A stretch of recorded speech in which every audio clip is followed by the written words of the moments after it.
Shabbat Shalom Yasharala. Welcome to the Sheepfold. I pray that all is well with your mind, body, and spirit.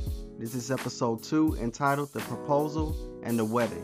So we're going to cover scriptures from Exodus chapter 19 through 24, and you don't want to miss it. So go ahead, grab a snack, get you some pen and paper, because remember, sheep of the shepherd flock together. All praises.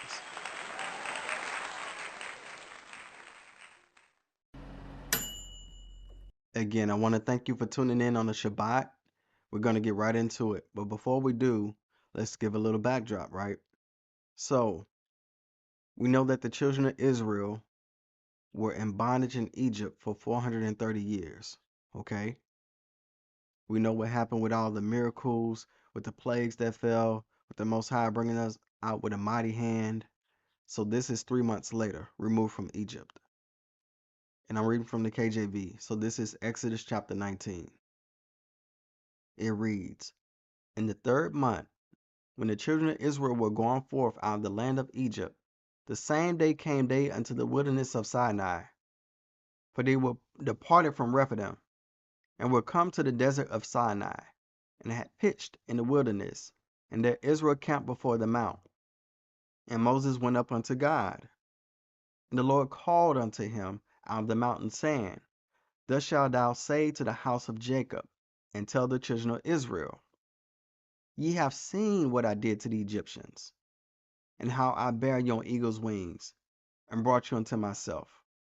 Now therefore, if you will obey my voice indeed, and keep my covenant, then ye shall be a peculiar treasure unto me above all people, for all the earth is mine. And ye shall be unto me a kingdom of priests, and a holy nation.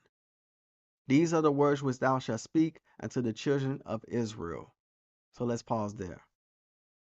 So basically, this is the Most High saying, these are the exact words I want you to go and tell the children of Israel, right?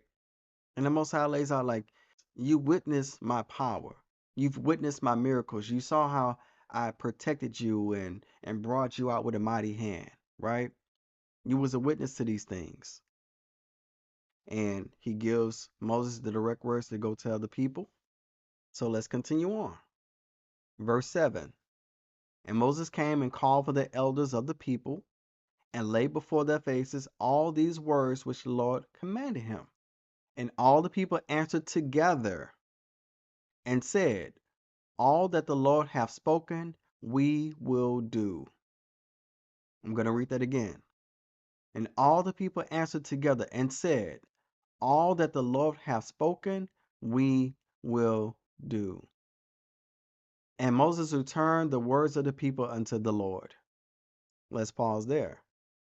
So if we want to parallel this to a modern sense, right? This was basically the Most High saying, "Will you marry me?"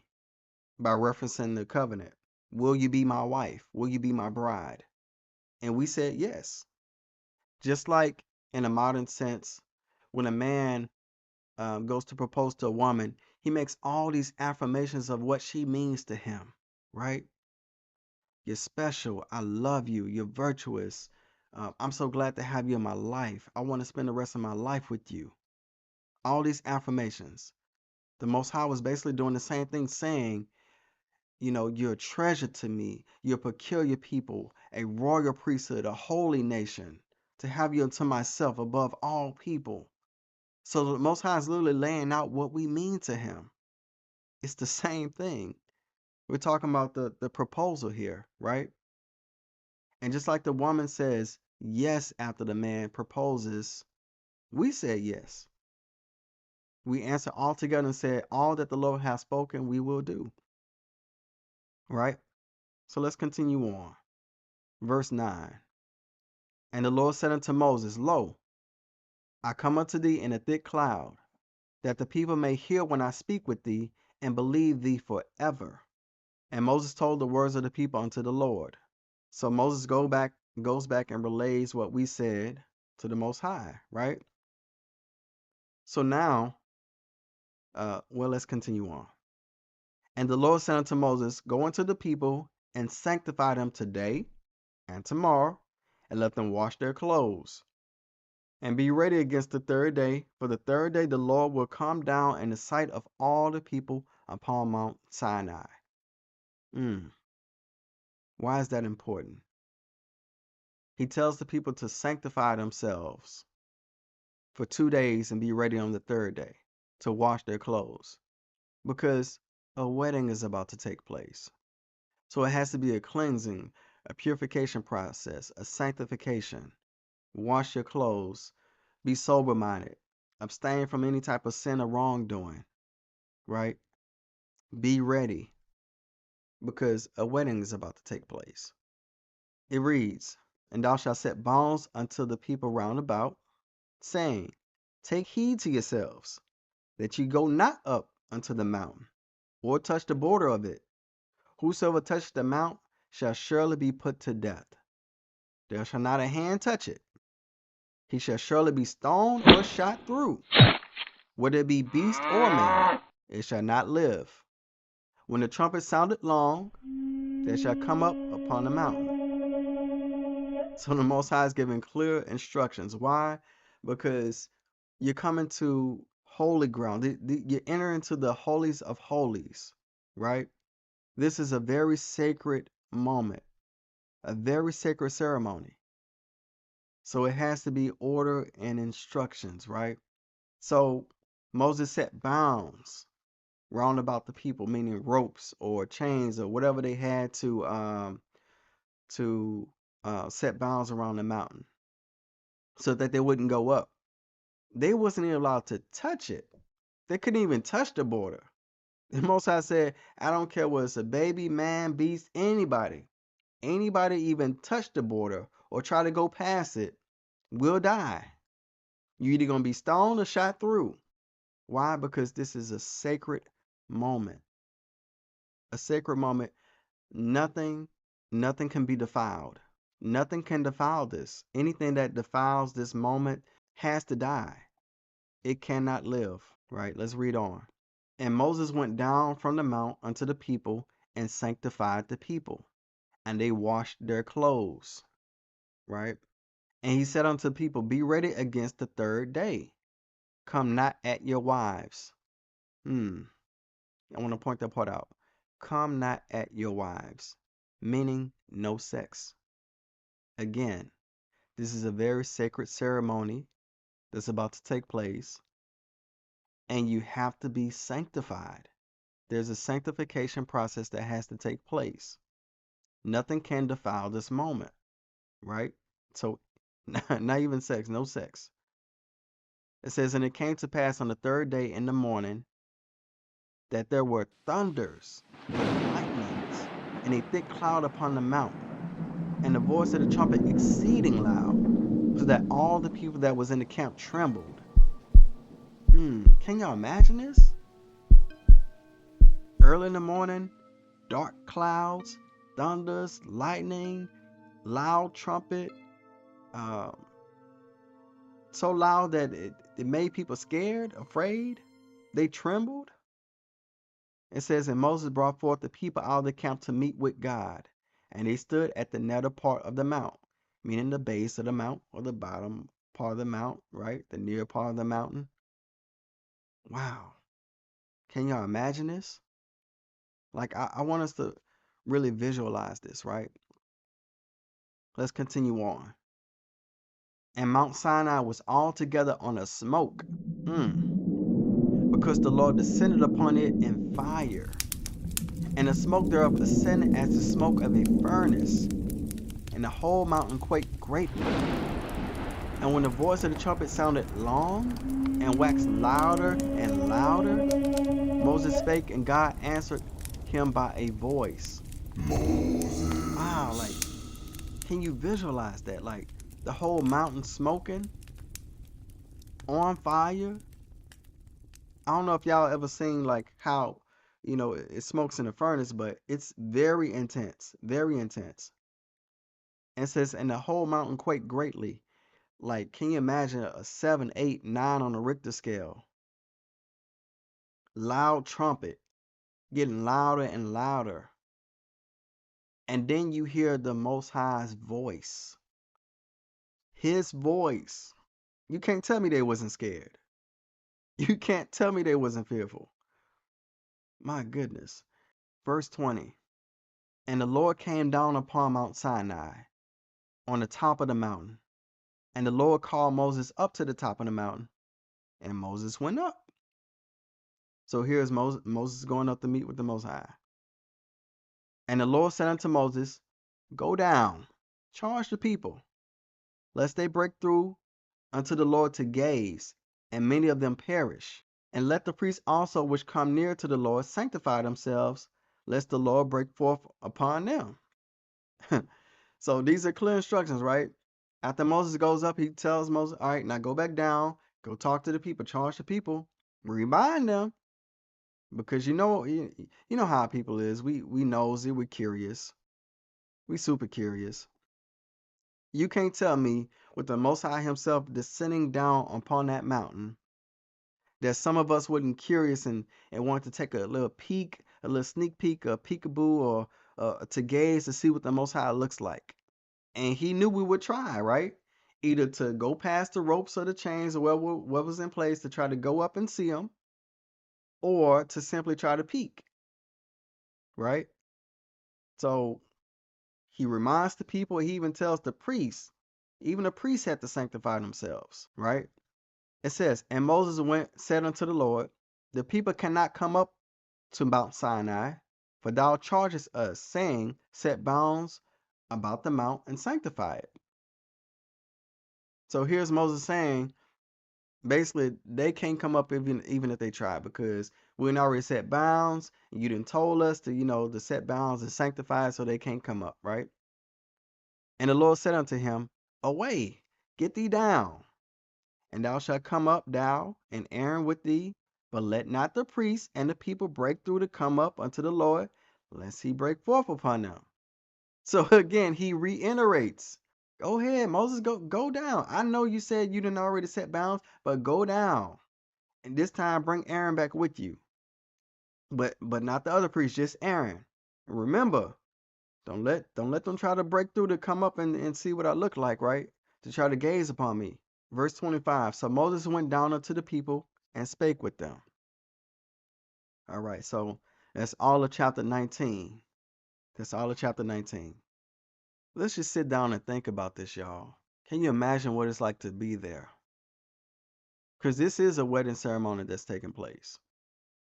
It's no different than everybody else having a part in the modern sense, right? In today's time, we got the ring bearer, the flower girl, the different people that plays their part, the best man, the bridesmaids, and everybody involved, right?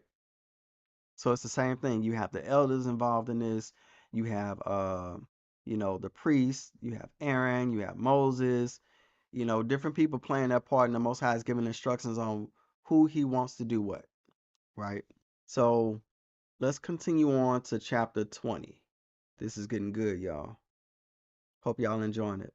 So we know in verse 20, Slakia, chapter 20, the Most High brings about the 10 Commandments. So we're not going to read through the 10 Commandments. We know what these are. So we're going to continue on let's start back with verse 18. After he lays out the 10 Commandments. It says, And all the people saw the thunderings and the lightnings and the noise of the trumpet and the mountain smoking. And when the people saw it, they removed and stood afar off. I bet you they did.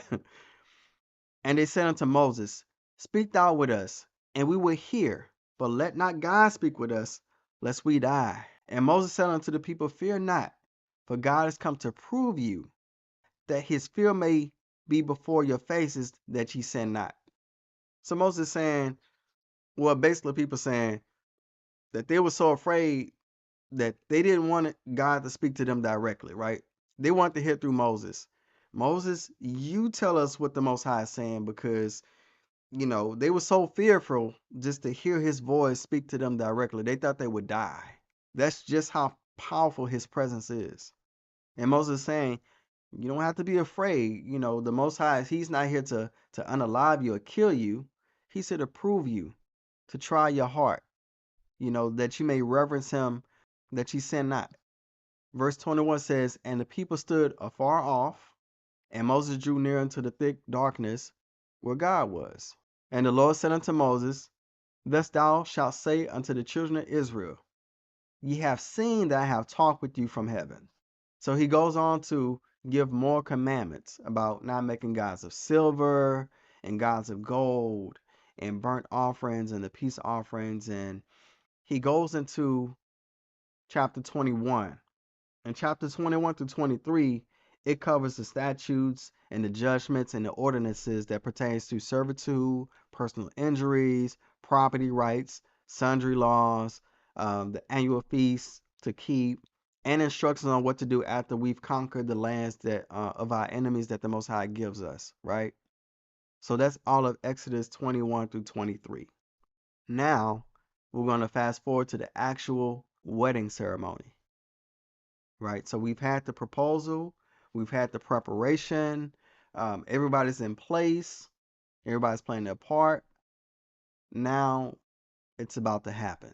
So let's fast forward to Exodus chapter 24. Bear with me just a second.